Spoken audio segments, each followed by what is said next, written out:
नमस्कार साथियों, I am sugar sir here and welcome back to engineer education India. तो आज का जो चैप्टर हम लोग कंप्लीट करने जा रहे हैं, जिसका फर्स्ट पार्ट में हम लोग पढ़ेंगे एल्गी। एल्गी को आज हम लोग कंप्लीट करने जा रहे हैं। तो उस चैप्टर का नाम है प्लांट किंगडम। तो चलिए बिना देरी किए शुरू करते हैं, क्योंकि एक एक मिनट बहुत ज्यादा कीमती है।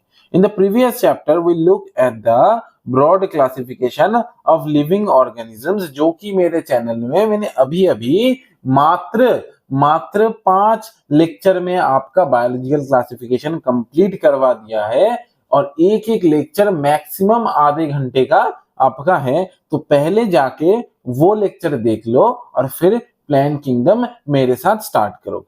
Under the kingdom proposed by Whittaker, तो बायोलॉजिकल क्लासिफिकेशन में हम लोगों ने देखा है कि आर.एच. व्हिटेकर सर ने जो 5 किंगडम क्लासिफिकेशन दिया हुआ है, तो उसी के बेसिस पे हम लोग उसी के अंडर जो एक किंगडम है जिसका नाम है प्लेंटी, वो आज हम लोग डिस्कस करेंगे। तो वो 5 किंगडम क्या है?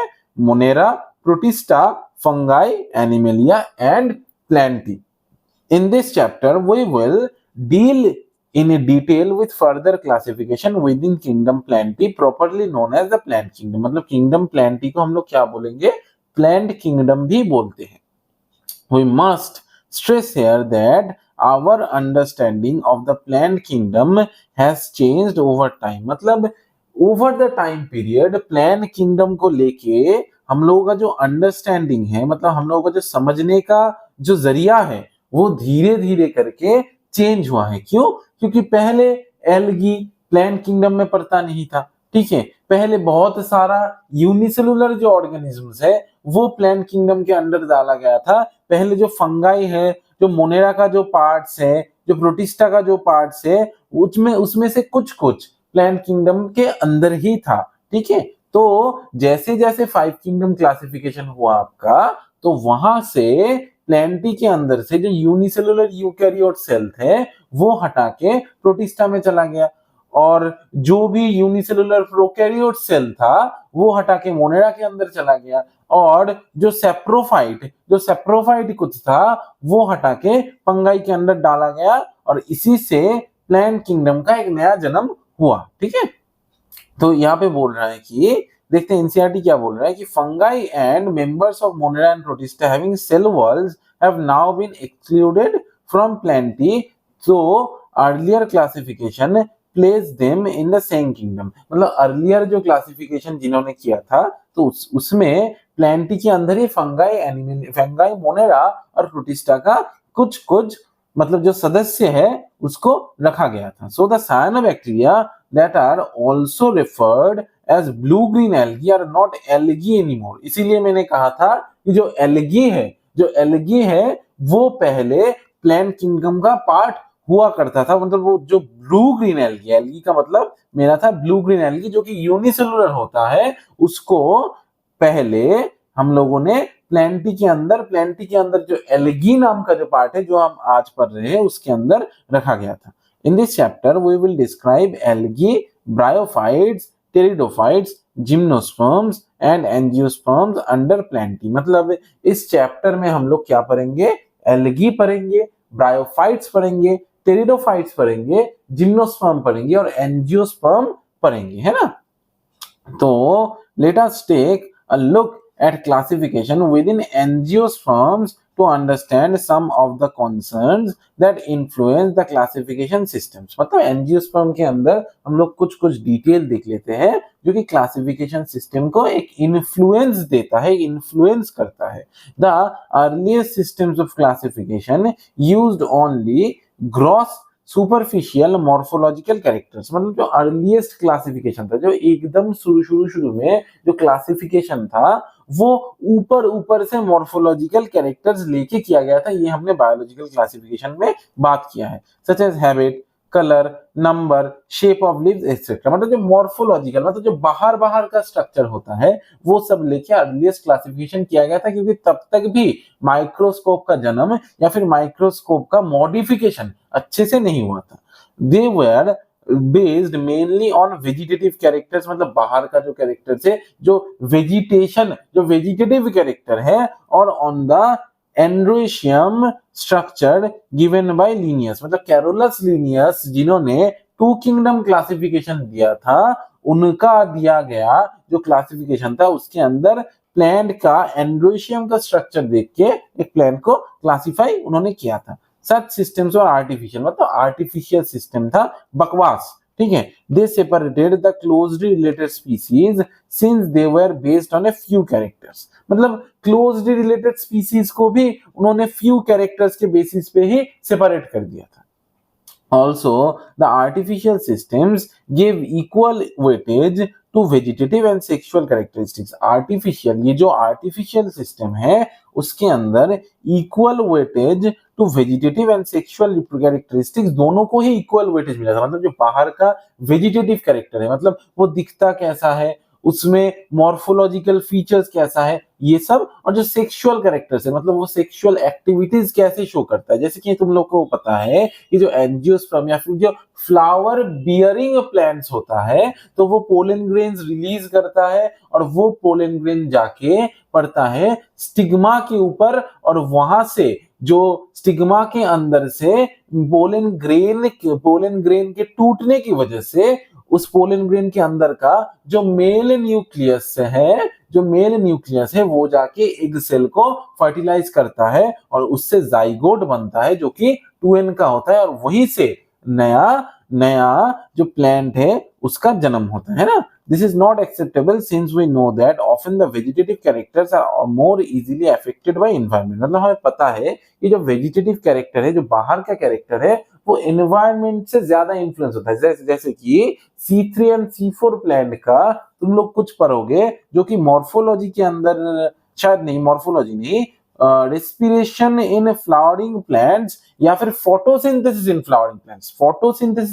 फ्लावरिंग प्लांट्स जो चैप्टर है तुम लोगों का, वहां पे तुम लोगों को देखने को मिलेगा C3 एंड C4 प्लांट्स। तो तुम लोग वहां पे ऐसा देखोगे कि C4 प्लांट्स में तुम लोगों को एक चीज देखने को मिलता है, C4 प्लांट्स के लीव्स में, जिनको हम लोग बोलते हैं क्रैंच एनाटॉमी। अब ये क्रैंच एनाटॉमी क्या होता है, बंडल शीथ सेल के अंदर वहां पे फोटोसिंथेसिस तुम लोगों को देखने को मिलेगा।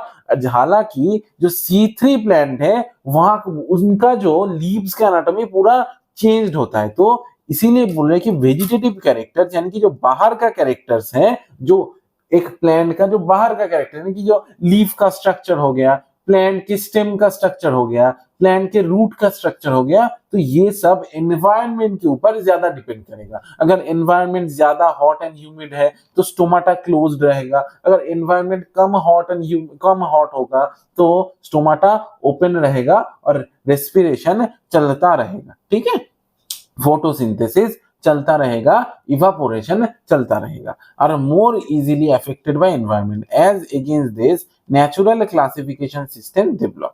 इसके अगेंस्ट में जो आर्टिफिशियल क्लासिफिकेशन सिस्टम था, इसके अगेंस्ट में नेचुरल क्लासिफिकेशन सिस्टम डेवलप हुआ, जो कि which were based on natural affinities among the organisms and consider not only external features but also internal features। मतलब इसके अंदर हम लोग सिर्फ और सिर्फ एक्सटर्नल फीचर को ही नहीं लेते, मगर इंटरनल, एक प्लांट के अंदर में क्या क्या चेंजेस हो रहा है वो भी हम लोग लेंगे, ठीक है, like ultra structure, anatomy, embryology, phytochemistry। Such a classification for flowering plants were given by George Bentham and Joseph Dalton Hooker। ये नीट का क्वेश्चन है, देखना, जो नीट का 35 इयर्स का पेपर तुम लोगों को देखने को मिलेगा, वहां पे दिया गया है कि बेंथम एंड हुकर, शायद 2008 के आसपास ये क्वेश्चन, जितना मुझे याद है, बेंथम एंड हुकर ने कौन सा क्लासिफिकेशन सिस्टम दिया गया है, तो ये तुम्हारा एक PYQ है, ठीक है। बेंथम एंड हुकर ने क्या दिया है, नेचुरल क्लासिफिकेशन सिस्टम, ठीक है, ये तुम्हारा नेचुरल क्लासिफिकेशन सिस्टम है, वो किसने दिया है, बेंथम एंड हुकर ने दिया है, ठीक है। तो ये तुम्हारा एक PYQ हो गया, ठीक है, नीट का। चलो मैं PYQs भी साथ साथ तुम लोगों को बताते चलूंगा। At present phylogenetic classification systems based on evolutionary relationships between the various organisms are acceptable। मतलब अभी जो phylogenetic क्लासिफिकेशन सिस्टम से, यानी कि फाइलोजेनी का मतलब क्या होता है? देखो फाइलोजेनी का मतलब होता है, मतलब जो हम लोगों का जो एवोल्यूशन हो रहा है, जो हम लोगों का जो पेरेंटल जनरेशन है, उसके बाद जो फीलियल जनरेशन है, मतलब पेरेंट्स, फिर उसके बाद फ्यूचर सन एंड डॉटर, तो ऐसे ऐसे करते करते जब जनरेशन आफ्टर जनरेशन रिपीट होता चलता है, तब हम लोग इसी रिपीटेशन को बोलते हैं फाइलोजेनी। ये डिपेंड करता है एवोल्यूशन के अंदर। अगर तुम एवोल्यूशन का सीक्वेंस देखोगे तो तुम पाओगे कि एवोल्यूशन के वजह से ही ह्यूमंस के अंदर कैरेक्टर्स या फिर मॉर्फोलॉजी और एनाटॉमी में एक ह्यूज चेंजेस देखने को मिलता है।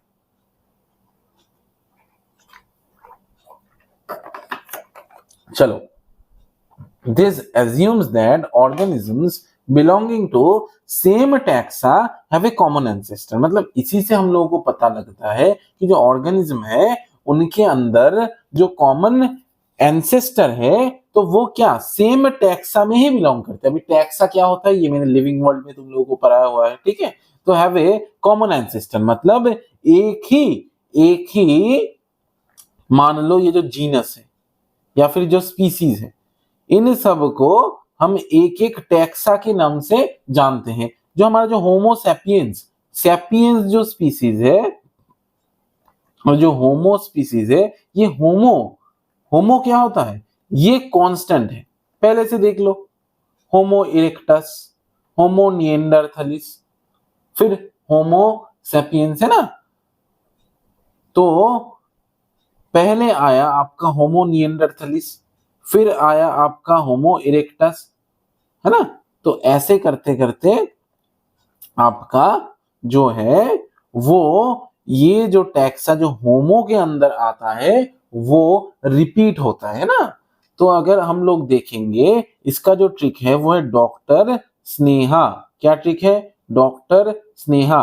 D for Dryopteris, R for Ramapithecus. अब हम लोग यहां से जाएंगे, A for Australopithecus, H for Homo habilis, E for Homo erectus, N for Homo neanderthalensis और एस फॉर होमो सैपियंस। तो पहले आया आपका होमो इरेक्टस, फिर आया होमो निएंडरथैलिस, फिर आया होमो सैपियंस। तो ये सब एक कॉमन जीनस यानी कि होमो या फिर एक कॉमन टैक्सा के अंदर आता है, लेकिन जो स्पीसीज है वो धीरे धीरे चेंज होता रहता है। क्यों? क्योंकि कैरेक्टरिस्टिक्स का आपका चेंज हो रहा है और पूरा ऑर्गेनिज्म ही देखने में धीरे धीरे चेंज हो रहा है। तो इसीलिए हम लोग बोलते हैं कि फाइलोजेनेटिक क्लासिफिकेशन सिस्टम की वजह से एवोल्यूशनरी रिलेशनशिप, यानी कि एवोल्यूशन की वजह से फाइलोजेनेटिक जो फाइलोजेनी है वो चेंज हो रहा है, ठीक है। We now use information from many other sources to help resolve difficulties in a classification. मतलब हम बहुत जगह से इंफॉर्मेशन कलेक्ट करते हैं to help resolve difficulties in classification. मतलब क्लासिफिकेशन में जो डिफिकल्टीज आता है वो थोड़ा थोड़ा करके इधर उधर से इंफॉर्मेशन लेके हम क्लियर करने की कोशिश करते हैं कि कैसे कैसे वो जो एवोल्यूशनरी रिलेशनशिप बिल्ड हुआ है। This become more important when there is no supporting fossil evidence. मतलब ये तब जाके इंपॉर्टेंट होता है जब जो फॉसिल का एविडेंस है वो ना हो। अगर फॉसिल का एविडेंस मिल जाए तब तो तुम इजीली ही रिसर्च करके निकाल सकते हो कि एवोल्यूशनरी रिलेशनशिप कैसे बिल्ड हुआ है। अगर फॉसिल का खोज ही ना हुआ हो तो तुम्हें इधर उधर से पूछ के या फिर जो पुराना जो तुम्हारा जो हम लोग बोलते हैं बुक्स जो कि दबा हुआ था, या फिर मंदिरों के अंदर जो स्कल्पचर मिलता था, या फिर बहुत जगह से जो उन जगह का हिस्ट्री है, उन सब जगह से तुम्हें ये पता करना होता है कि इस चीज से इस चीज का कनेक्शन हम लोग कैसे बिल्ड करें, ताकि हम लोग एक एवोल्यूशनरी सबूत, एवोल्यूशन के एक सबूत हम लोगों को मिल सके। अभी नीट के बेसिस पे जो 3 जगह इंपॉर्टेंट है वो numerical taxonomy which is now easily carried out using computers, is based on all observable characteristics. मतलब जो न्यूमेरिकल टैक्सोनॉमी है वो क्या होता है, वो कंप्यूटर्स के बेसिस में या फिर कंप्यूटर्स के यूजेज से ऑब्जर्वेबल कैरेक्टरिस्टिक्स को निकलता है। तो यहाँ पे क्या यूज किया जाता है, नंबर और कोड्स, ये दोनों चीजें यूज किया जाता है, और assigned to all the characters and the data are then processed. मतलब ये नंबर और कोड की मदद से जो टैक्सोनॉमी है उसको खोजने में हेल्प करता है या फिर उसको समझने में हेल्प करता है। In this way each character is given equal importance. मतलब इसी वे में, इसी पैथ में ईच कैरेक्टर को इक्वल इंपॉर्टेंस दिया जाता है। एक एक चरित्र को इक्वल इंपॉर्टेंस, इक्वल गुरुत्व दिया जाता है। At the same time hundreds of characters can be considered. एक ही टाइम में बहुत सारे कैरेक्टर्स को तुम ले सकते हो। जैसे कि मान लो कि हमारा ह्यूमन, ठीक है, तो ह्यूमन के अंदर अगर तुम एक कैरेक्टर को एक कोड से रिप्रेजेंट करोगे तो कंप्यूटर में तुमने लिख दिया कि इस नंबर से ये कोड को रिप्रेजेंट करते हैं। कंप्यूटर में जाके तुमने सर्च किया और तुम्हें पता चल गया अच्छा ये कोड से ये कैरेक्टर दिखता है। तो ऐसे ही तुम्हें 100 क्यों 1000 कैरेक्टर कैलकुलेट कर सकते हो। साइटोटैक्सोनॉमी मतलब, साइटो का मतलब होता है सेल। साइटो का क्या मतलब होता है? सेल या फिर cell related. That is based on cytological information like chromosome number, cell के अंदर क्रोमोसोम होता है, structure, behavior, and chemotaxonomy that uses the chemical constituents of plant to resolve confusions are also used by taxonomists these days। मतलब chemotaxonomy क्या होता है? जो chemical constituent है, जो chemical constituent of the plant to resolve confusions। कीमोटैक्सोनॉमी क्या करता है कि एक प्लांट के अंदर एक केमिकल देखने को मिलता है तो दूसरे प्लांट के अंदर वो केमिकल थोड़ा कम देखने को मिलता है। केमिकल का मतलब और कुछ नहीं, जो आपका हार्मोन्स, एंजाइम वगैरह वगैरह जो चीज है ना, are also used by taxonomist this day. मतलब टैक्सोनॉमिस्ट यूज करते हैं इसको पहचानने में कि ये प्लांट कहाँ से आया है, इस प्लांट का इवोल्यूशन रिलेशनशिप क्या है, इस प्लांट का टैक्सोनॉमी के अंदर क्या क्या रोल है ना। तो साइटोटैक्सोनॉमी क्या है? साइटोलॉजिकल इंफॉर्मेशन, मतलब सेल रिलेटेड इंफॉर्मेशन जिसके अंदर क्रोमोसोम नंबर रहता है कि एक प्लांट का, मान लो ओडाइजा सैटिवा, या फिर जो चावल है उसका, या फिर जो व्हीट है, जो बनाना प्लांट है, इन सब का जो क्रोमोसोम नंबर डिफरेंट डिफरेंट होगा, स्ट्रक्चर और बिहेवियर भी डिफरेंट होगा। चलिए एल्गी से हम लोग चालू करते हैं। तो यहाँ पे तुम लोगों के लिए न्यूमेरिकल टैक्सोनॉमी, कीमोटैक्सोनॉमी एंड साइटोटैक्सोनॉमी, इसका टर्म और इसके अंडर क्या क्या आता है वो हो जाता है नीट के लिए इंपॉर्टेंट। ठीक है, चलो अभी हम लोग देखते हैं एल्गी। एल्गी आर, चलिए चालू करते हैं algae. Algae are chlorophyll bearing simple thalloid autotrophic and largely aquatic. Algae क्या होता है?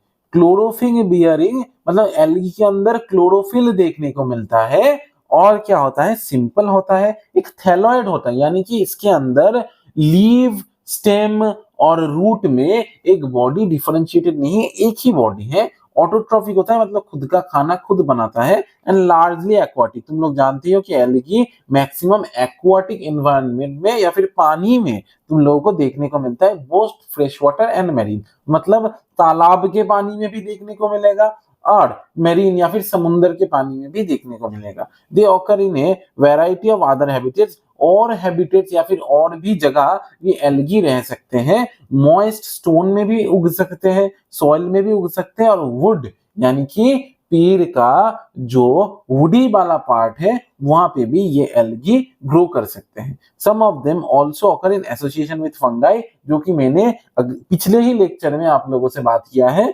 लाइकेन के बारे में। जो फंगाई और एल्गी का एसोसिएशन होता है उसको हम लोग लाइकेन बोलते हैं। And animals example on sloth bear, मतलब स्लॉथ बियर ऐसा एक एनिमल जिसके ऊपर भी तुमको एल्गी देखने को मिल सकता है, उसका नाम है स्लॉथ बियर। ये बहुत ज्यादा इंपॉर्टेंट हो जाता है क्योंकि जनरली एनिमल्स के ऊपर एल्गी, ये तुम लोगों को सुन के ही तुम लोग चौकन्ने रह जाओगे। अगर इसको ठीक जगह ठीक से पढ़ा नहीं होगा तो यहाँ पे मार्क कर लो कि स्लॉथ बियर के ऊपर भी एल्गी का एसोसिएशन तुमको देखने को मिल सकता है। ठीक है, अभी जो लाइकेन का ट्रिक है, अगर तुम्हें चाहिए तो पिछला लेक्चर देख लेना, और यहाँ पे मैं छोटू सा करके तुमको बता देता हूँ कि फंगाई प्लस एल्गी, एल्गी के अंदर एल आता है, लाइकेन के अंदर भी एल आता है। लाइकेन और माइकोराइजा में कंफ्यूज ना करना, ठीक है।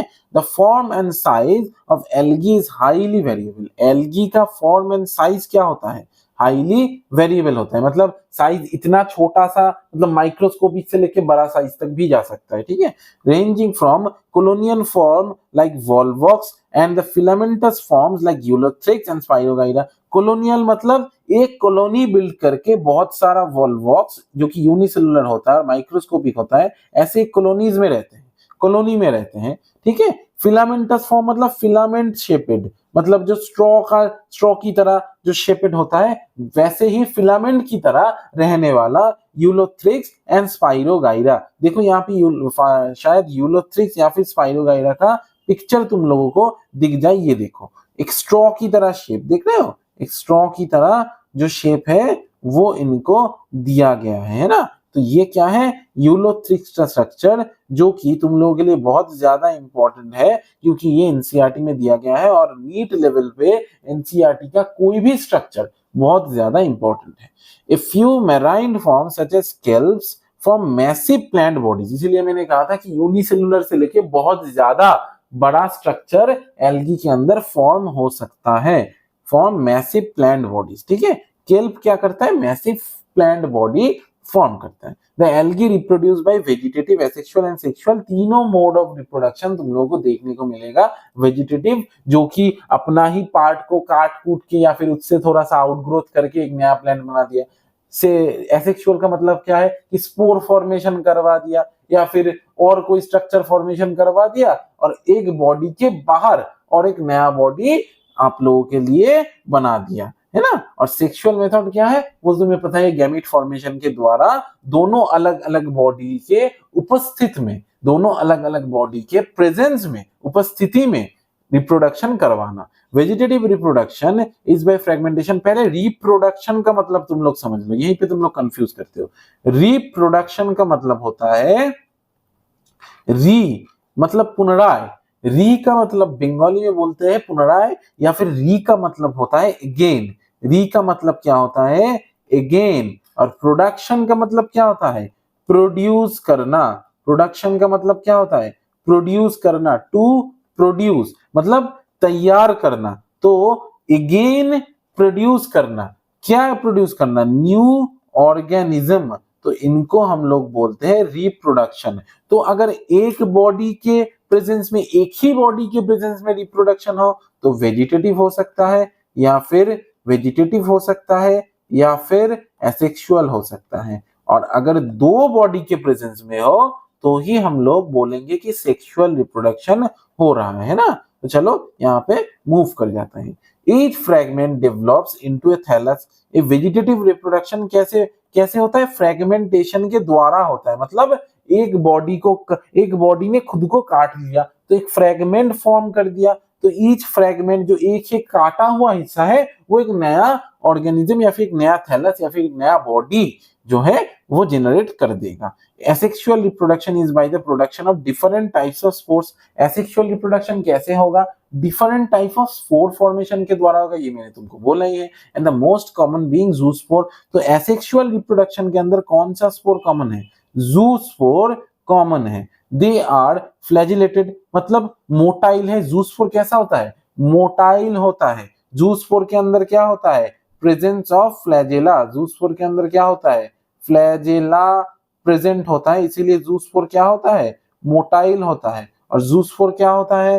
Most common type of spore, most common type of spore, है ना। चलो, दे आर फ्लैजिलेटेड बोला मैंने। On germination gives rise to new plants, मतलब जब ही जर्मिनेट कर जाएगा कोई फेवरेबल कंडीशन में आके तो क्या होगा, न्यू प्लांट जनरेट कर देगा, है ना, नया एक प्लांट जनरेट कर देगा। Sexual reproduction takes place through fusion. Fusion क्या होगा, दो गैमीट का फ्यूजन होगा, n प्लस n मिला के 2n बनाएगा।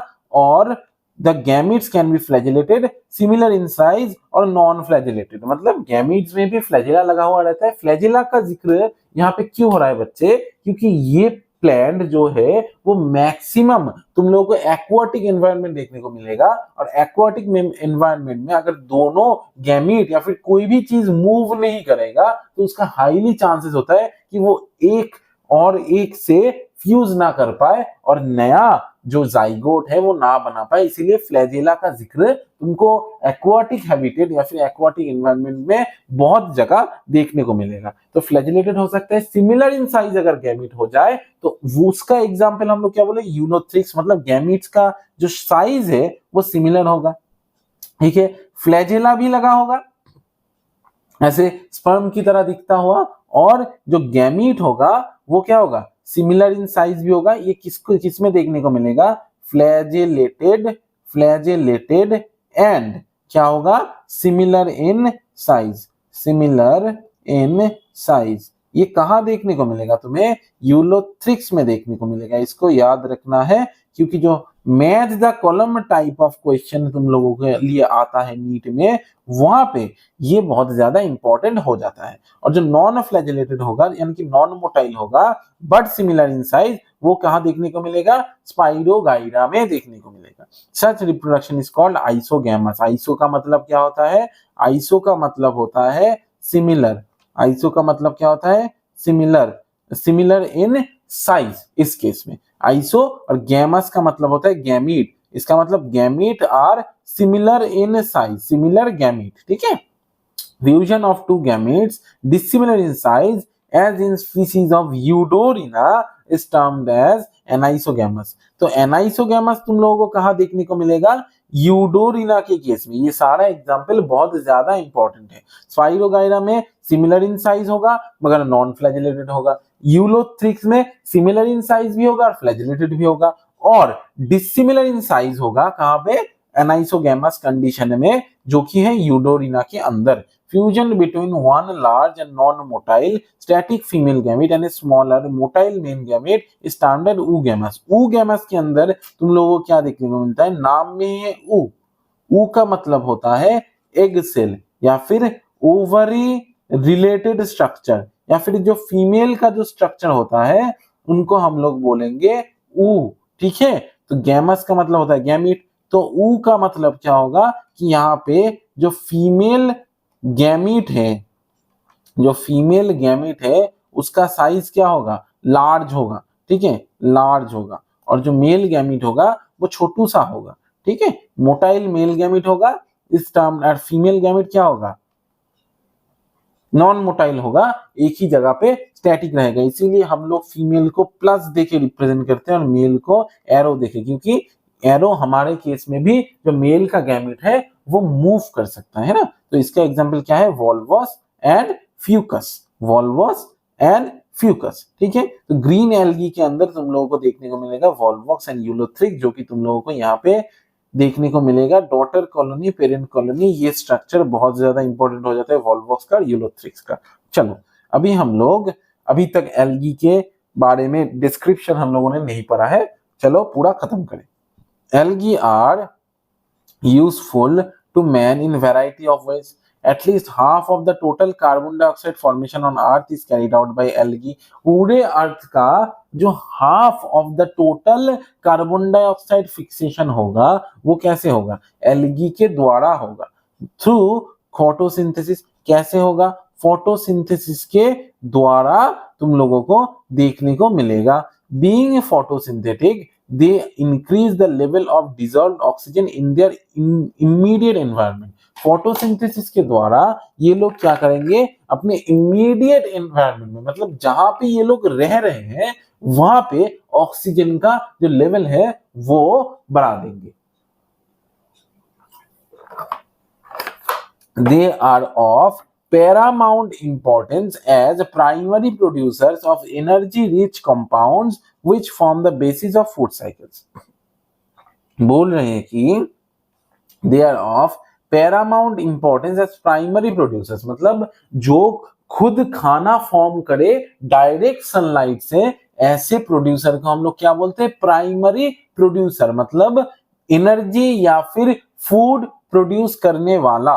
ठीक है, जो एनर्जी रिच कंपाउंड्स होते हैं वो फूड साइकिल में यही लोग प्रोड्यूस करते हैं for all aquatic animals, aquatic animals के लिए खाना बनाएंगे। Many species of Porphyra, Laminaria, Sargassum, ये सब क्या होता है, among 70 species of marine algae is used as food.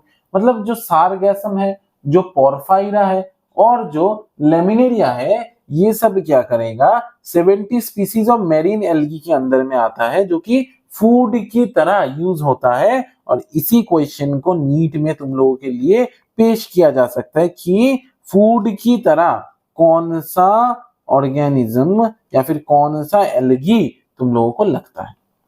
70 species of algae होता है, ठीक है। Certain marine brown and red algae produce large amount of hydrocolloid. अभी हाइड्रोकोलोइड क्या होता है? हाइड्रोकोलोइड, कोलोइड का मतलब होता है कि जो कोलोइडल सॉल्यूशन फॉर्म करे, जो पानी में ठीक से ना घुल मिले, कोलोइड की तरह। जो कोलोइड तुम लोगों ने पढ़ा ही होगा सॉल्यूशन में, जो कोलोइड फॉर्म करे पानी के प्रेजेंस में। हाइड्रो यानी कि पानी, हाइड्रो का मतलब क्या होता है? हाइड्रो का मतलब होता है पानी। अभी हिंदी मुझे इतना आता नहीं है तो मैं इसको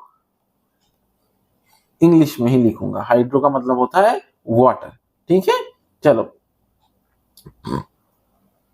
large amount of hydrocolloids water holding substances. Hydrocolloids का मतलब क्या होता है? जो वाटर को होल्ड करके रखे एड्सॉर्प्शन के द्वारा। एग्जाम्पल एल्जीन, एब्सॉर्प्शन नहीं बोला मैंने, एड्सॉर्प्शन बोला। ये तुम सरफेस केमिस्ट्री में पढ़ोगे, जो कि डिलीट हो चुका है, इसका मतलब तुम लोग नहीं पढ़ोगे। Algin, brown algae and carrageen, red algae. NEET का मोस्ट इंपॉर्टेंट क्वेश्चन यहां से आता है। ये जो लाइन है एल्जीन और केराजिन कैसे याद रखोगे वो भी मैं बता देता हूं। इसके लिए मैं पहले इसको रेड से एक बार हाईलाइट कर देता हूं तुम लोगों के लिए, ताकि तुमको समझने में आसानी हो। Most important topic for NEET. अभी एल्जीन मतलब ये लोग क्या बोल रहे हैं कि बहुत सारे marine brown and red algae, कुछ कुछ हाइड्रोकोलोइड जो पानी को होल्ड करके रखे, ऐसे सब्सटेंसेस प्रोड्यूस करते हैं, जिसके अंदर आता है एल्जीन और क्या आता है? केराजिन। अभी केराजिन इसमें आर आता है, तो ये प्रोड्यूस कौन करेगा? Red algae. और एल्जीन में आर नहीं आता तो ब्राउन एल्गी इसको प्रोड्यूस करेगा, ठीक है। ऐसे तुम लोगों को याद रखना है, ठीक है। ओके, समझ में आ गया। चलो नेक्स्ट में स्विच करते हैं। विच आर यूज्ड कॉमर्शियली, मतलब कॉमर्शियली इसको यूज किया जाता है पानी होल्ड करके रखवाने के लिए। हाइड्रोक्लोराइड सब्सटेंस है।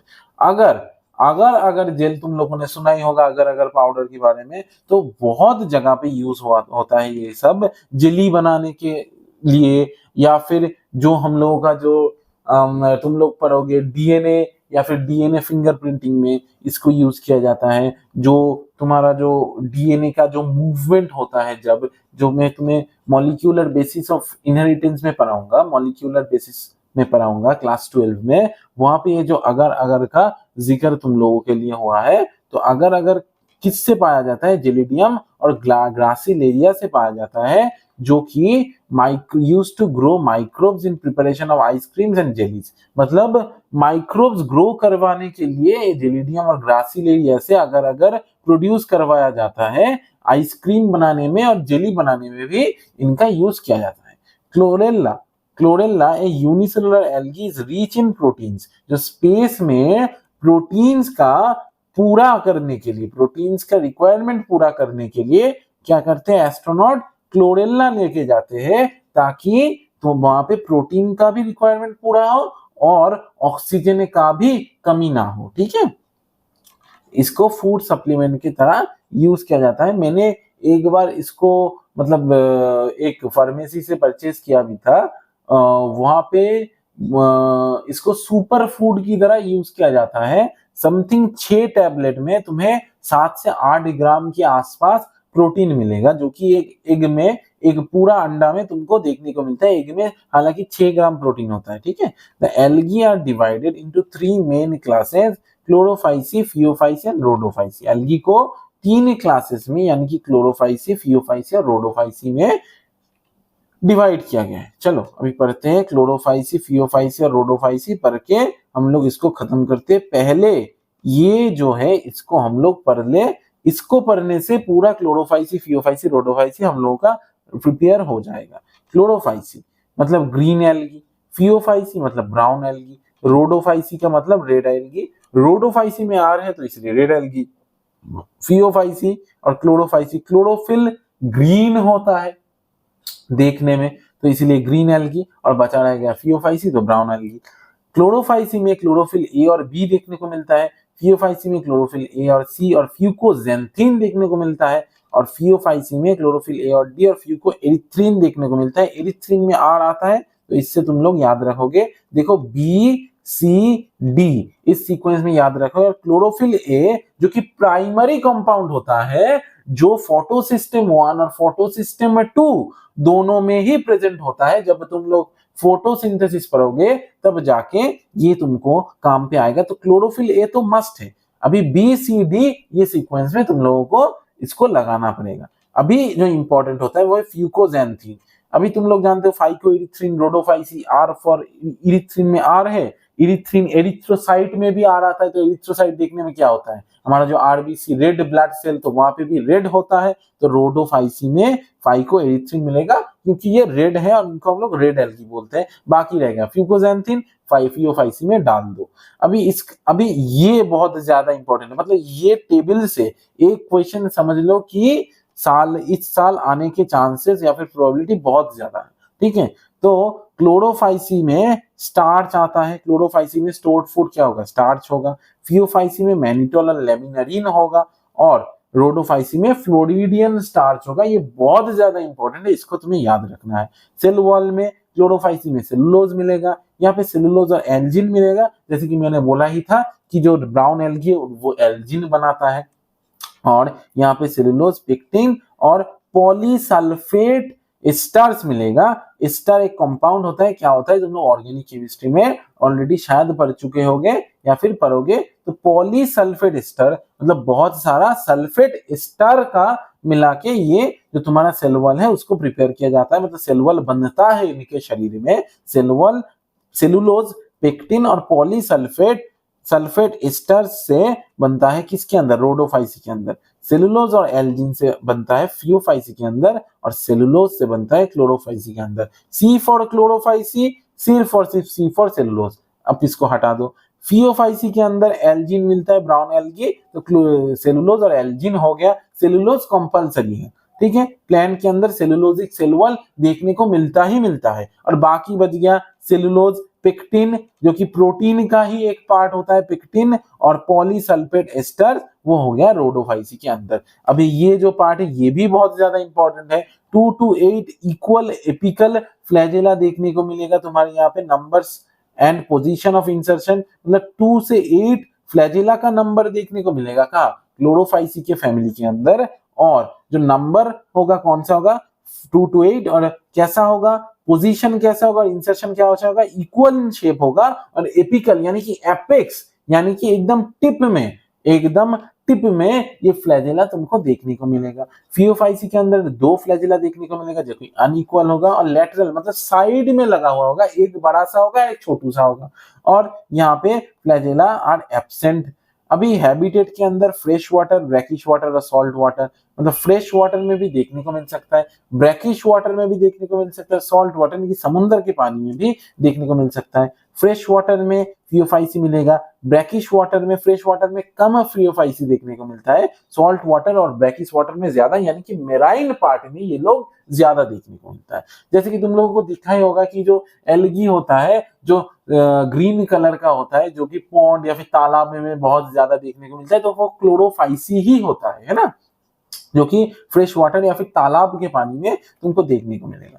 फ्रेश वाटर वो भी रोडोफाइसी में भी सम, ब्रैकिश वाटर और सॉल्ट वाटर मोस्ट यानी कि मोस्टली मैराइन, ये दोनों मोस्टली मैराइन है, और जबकि क्लोरोफाइसी मोस्टली फ्रेश वाटर होता है। ठीक है, तो हम लोगों ने खेल में क्लोरोफाइसी, फियोफाइसी और रोडोफाइसी का मैक्सिमम पार्ट कंप्लीट कर लिया है। अभी आओ इसको पढ़ते हैं और 15 मिनट में हमारा लेक्चर पूरा निपटा देते हैं। The members of chlorophyceae are commonly called as green algae, जो कि हम लोगों को पता है। The plant body is mainly unicellular होता है ये सब।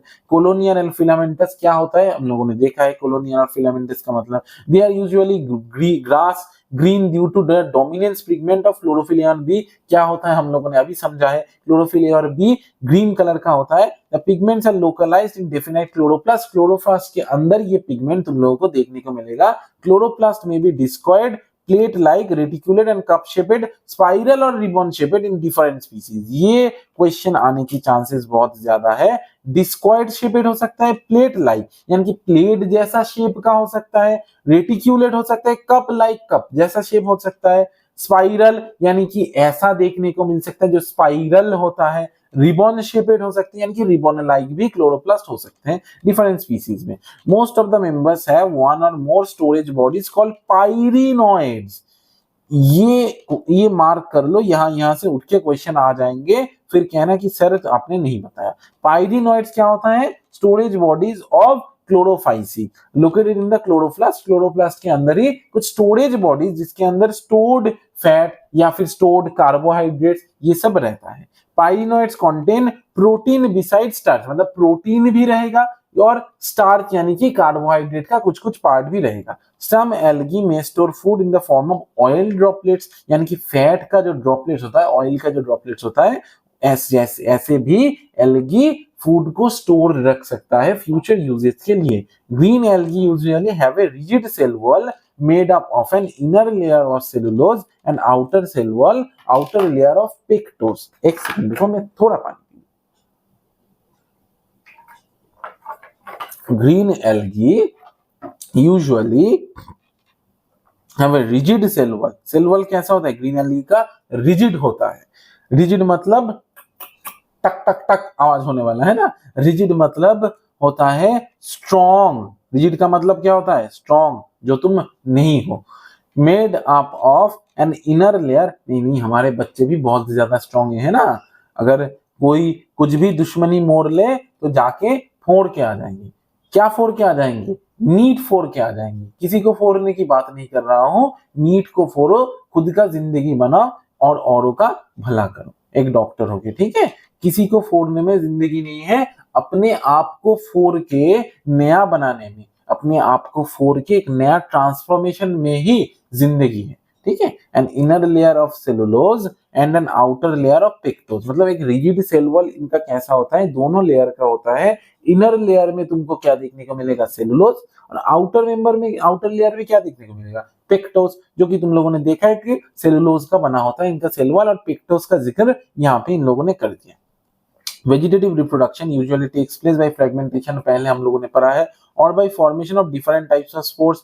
अभी वेजिटेटिव रिप्रोडक्शन में भी डिफरेंट टाइप्स ऑफ स्पोर्स बनता है यहाँ पे। Asexual reproduction is bye flagellated ज़ूस्पोर्स, हमने पढ़ा है। प्रोड्यूस्ड इन ज़ूस्पोरेंजिया, अभी ये ज़ूस्पोरेंजिया क्या होता है? स्पोरेंजिया मतलब spore bearing structure, spore bearing structure, इनको हम लोग बोलते हैं स्पोरेंजिया।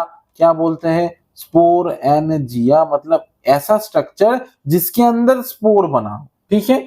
ज़ूस्पोर बनता है, इसीलिए zoosporangia. The sexual reproduction show considerable variation in the type and formation of sex cells and it may be isogamous, anisogamous and oogamous। Sexual reproduction कैसे होगा हम लोगों ने देखा है, और इनको हम लोग क्या बोलेंगे? आइसोगैमस अगर सेम गैमीट हो, सेम शेप का हो, एनाइसोगैमस डिफरेंट शेप का हो, और oogamous जब हमारा जो फीमेल गैमीट नॉन मोटाइल होगा, मेल गैमीट मोटाइल होगा, फीमेल गैमीट बड़ा होगा, मेल गैमीट छोटा होगा। Some commonly found green algae are Chlamydomonas, Volvox, Ulothrix, Spirogyra और कारा। इसको याद रखने का जो ट्रिक तुम लोगों को ऑलरेडी पता ही होगा, फिर भी मैं बता रहा हूं। क्लासिकार SUV क्या है? क्लासी कार SUV, ठीक है। क्लासी कार SUV गाड़ी को देखा है ना तुम लोगों ने, जो बड़ा कार होता है 7 सीटर, तो SUV शेपेड होता है जो, तो वो क्या होता है? क्लासी कार होता है। जो बड़ा आदमी है या फिर जो बड़ा बैंक बैलेंस वाला है, वो लोग इस कार को राइड करते हैं ना। तो क्लासी कार SUV, तो C फॉर क्लैमाइडोमोनास, और C फॉर क्या होता है? कारा। C for Chlamydomonas, C for कारा, S for spirogyra, U for Ulothrix और V for Volvox. Okay. Phaeophyce. The members of Phaeophyce or brown algae are found primarily in marine habitats। Phaeophyce कहाँ मिलता है? मैंने बोला ही था कि ब्रैकिश वाटर और सॉल्ट वाटर यानी कि प्राइमरीली मेराइन हैबिटेट में तुम लोगों को देखने को मिलेगा, यानी कि समुद्र के पानी में देखने को मिलेगा। दे show great variation in size and form, size and form में बहुत ज्यादा वेरिएशन तुम लोगों को यहाँ पे देखने को मिलेगा। The range from simple branch filamentous forms ectocarpus to profusely branch form such as kelps which may reach a height of 100 metre, यानी कि 100 मीटर तक ये जो केल्प है तुम लोगों को जो समुद्र में दिखने को मिलता है ना, बड़ा बड़ा जो एल्गी होता है, तो वो क्या है, जायंट केल्प होता है, जो कि फियोफाइसी का एक पार्ट है, जिनको हम लोग ब्राउन एल्गी भी बोलते हैं। और फिलामेंटस यानी कि फिलामेंट शेपेड जो फॉर्म है वो एक्टोकार्पस। यहाँ पे देख लो एक्टोकार्पस का स्ट्रक्चर यहाँ पे तुम लोगों को शायद नहीं, एक्टोकार्पस का स्ट्रक्चर यहाँ पे नहीं दिया हुआ है। ब्राउन एल्गी के अंदर लैमिनेरिया और फ्यूकस और डिक्टियोटा ये तीन तुमको दिया हुआ है। ये जो ये रहा ये स्ट्रक्चर और ये स्ट्रक्चर, ठीक है, ये तुम लोगों को देखने को मिलेगा यहाँ पे। चलो, फिलामेंट यानी कि फिलामेंट शेपेड यानी कि अंदर से थोड़ा सा खोखला होगा, फिलामेंट की तरह देखने को मिलेगा, फिलामेंट, ठीक है। They possess chlorophyll a, c, carotenoids and xanthophylls, ये 4 कंपाउंड तुम लोगों को यहाँ पे देखने को मिलेगा। हालांकि यहाँ पे तुम लोगों को क्लोरोफिल ए, सी एंड फ्यूकोजैंथीन दिया गया था, यहाँ पे दिया है क्लोरोफिल ए, सी, कैरोटिनॉइड्स और ज़ैंथोफिल, जो कि ज़ैंथोफिल फ्यूकोजैंथीन का ही एक पार्ट मतलब एक फॉर्म होता है। और carotenoids they vary in colour from olive green to various shades of brown. ये कैरोटिनॉइड्स है, यही और ज़ैंथोफिल है, यही इस ब्राउन कलर की शेड के ऊपर, ये जो शेड होता है ना ब्राउन कलर का, तो यही रिस्पॉन्सिबल होता है। कि क्लोरोफिल ए और सी तो लोगों को पता ही है कि ग्रीन और ग्रीनिश येलो टाइप का होता है। Upon a amount of xanthophyll pigment fucoxanthin present in them, मतलब कौन सा ज्यादा प्रेजेंट होगा, ज़ैंथोफिल या फिर फ्यूकोजैंथीन प्रेजेंट होगा, तो उसके बेसिस पे ये ऑलिव ग्रीन टू ब्राउन ऐसे वेरी करेगा। ऑलिव ग्रीन क्यों, presence of chlorophyll a and c, brown क्यों, presence of carotenoids and xanthophylls. Food is stored as complex carbohydrate, food कैसे स्टोर होगा, कॉम्प्लेक्स कार्बोहाइड्रेट के फॉर्म में, which may be in the form of laminarin और mannitol. ये बहुत ज्यादा important है, जो कि मैंने तुम लोगों से बता दिया है कि लैमिनरिन और मैरिटोल के फॉर्म में, जो कि कॉम्प्लेक्स कार्बोहाइड्रेट है, इन लोगों के अंदर फूड स्टोर होगा। The vegetative cells have a cellulosic cell wall, vegetative cell कैसा होगा, सेलुलोजिक सेल वॉल की तरह होगा, ठीक है। Vegetative cells have a cellulosic cell wall, मतलब वेजिटेटिव सेल्स के अंदर एक सेलुलोज का बना हुआ सेल वॉल रहेगा, usually covered on the outside by a gelatinous coating called algin. ये बहुत ज्यादा इंपॉर्टेंट है। मैंने तुम लोगों को बताई था कि ब्राउन एल्गी के बाहर एक हाइड्रोकोलॉइड यानी कि जो पानी को पकड़ के रखता है और जो पानी से इनको बचा के रखता है, मतलब एक आउटर कोटिंग रखता है, और इस कोटिंग को हम लोग बोलते हैं एल्जिन, जो कि एक जिलेटिनियस कोटिंग है। अब जिलेटिन क्या होता है ये तुम लोगों को बहुत अच्छे से पता है, तो जिलेटिनियस यानी कि जेली जैसा एक कोटिंग होगा जो कि एल्जिन का होगा, जो कि पानी से इन लोगों को सेपरेटेड रखेगा। The protoplast contains in addition to plastids, ऐसे ही ये मेरीन या फिर जो सॉल्ट वाटर है वहां पे सरवाइव करता है, क्योंकि सॉल्ट वाटर का ऑस्मोलरिटी क्या होता है, सॉल्ट वाटर का ऑस्मोलरिटी बहुत ज्यादा होता है, पानी को अंदर से बाहर की तरफ खींच लेगा। ये देखो यहाँ पे तुम लोगों का सेल वॉल के अंदर, सेल के अंदर है क्या है, सेल के अंदर है साइटोप्लाज्म, साइटोप्लाज्म, तो साइटोप्लाज्म किससे बना था, वाटर का, ठीक है। तो यहाँ पे प्योर वाटर है और बाहर पे क्या है, सॉल्यूट, यानी कि सॉल्ट का अमाउंट ज्यादा है सॉल्ट वाटर में। तो सॉल्यूट हमेशा क्या करता है, एड्सॉर्प्शन के द्वारा वाटर मॉलिक्यूल को अपने सरफेस पे इकट्ठा करना चालू कर देता है। इस प्रोसेस को हम लोग बोलते हैं एड्सॉर्प्शन। तो इसीलिए सेल से पानी को खींच खींच के जो सॉल्ट मॉलिक्यूल है अपने ऊपर जमा करना चालू कर देगा, और ये जो सेल है ये सेल क्या होगा, रप्चर कर जाएगा। और इसी से बचाने के लिए इनके बाहर एल्जिन का एक हाइड्रोकोलॉइड मटेरियल का, ताकि ये जो है सॉल्ट वाटर से बचा रहे, तो इस हाइड्रोकोलॉइड मटेरियल का एक लेयर तुम लोगों को देखने को मिलेगा, जिसको हम लोग बोलते हैं एल्जिन, ताकि ये पानी या फिर सॉल्ट वाटर से सेपरेट रखे, ठीक है। तो the protoplast contains in addition to plastids a centrally located vacuole and nucleus. Protoplast के अंदर क्या देखने को मिलेगा, एक सेंट्रली लोकेटेड वैक्यूल देखने को मिलेगा, मतलब एक बड़ा सा साइज का वैक्यूल और एक न्यूक्लियस देखने को मिलेगा। The plant body is usually attached to the substratum by a holdfast has a stalk and stipe and leaf like photosynthetic organ called the frond। यहाँ पे देख लो स्ट्रक्चर में होल्ड फास्ट, स्ट्राइप और फ्रॉन्ड यानी कि एक लीफ लाइक जो structure है वो देखने को मिलेगा ताकि ये फोटोसिंथेसिस कर पाए। यहाँ पे भी देखने को मिलता है, तुम लोग देखो होल्ड फास्ट, मिड रे, फ्रॉन्ड, यहाँ पे फ्रॉन्ड, यहाँ पे ये हो गया इसका फ्रॉन्ड, ये रहा फ्रॉन्ड, ठीक है, एफआरओएनडी फ्रॉन्ड, और होल्ड फास्ट जो कि इनको होल्ड करने में हेल्प करेगा। ये रहा फ्रॉन्ड स्ट्राइप। तो जब भी तुम लोग फ्रॉन्ड स्ट्राइप ऐसा कुछ स्ट्रक्चर देखो समझ जाना कि ब्राउन एल्गी दिया गया है, ठीक है। चलो, vegetative reproduction takes place by fragmentation। asexual reproduction in most brown algae is by biflagellate zoospore, जो कि हम लोगों ने पढ़ा था कि टू अनइक्वल लैटरल फ्लैजेला इन लोगों को देखने को मिलेगा इन लोगों में।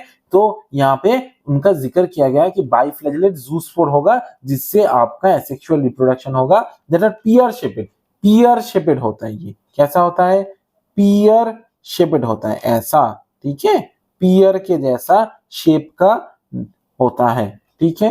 Have two unequal laterally attached flagella, मतलब टू लैटरली अटैच्ड फ्लैजेला भी इनमें तुमको देखने को मिलेगा जो कि अनइक्वल होगा जूस्पोर में। Sexual reproduction may be isogamous, anisogamous और oogamous। Union of gametes may take place in water और within the oogonium oogamous species, मतलब जो जिसके अंदर oogamous तरीके का सेक्सुअल रिप्रोडक्शन होगा वहां पे क्या मिलेगा देखने को कि जो गैमीट है, जो oogamie जहां पे शो करेगा, यानी कि जो फीमेल पार्ट होगा उसके अंदर मेल पार्ट प्रोट्रूड करके घुस जाएगा और जाइगोट का फॉर्म कर देगा। The gametes are pyriform, pear shaped and bear two laterally attached flagella. इस गैमेट्स में भी टू लैटरली अटैच्ड, मतलब जो साइड के तरफ अटैच्ड फ्लैजेला देखने को मिलेगा ताकि ये तैर पाए, द कॉमन या फिर मूव कर पाए। The common forms are Ectocarpus, Dictyota, Laminaria, Sargassum and Fucus.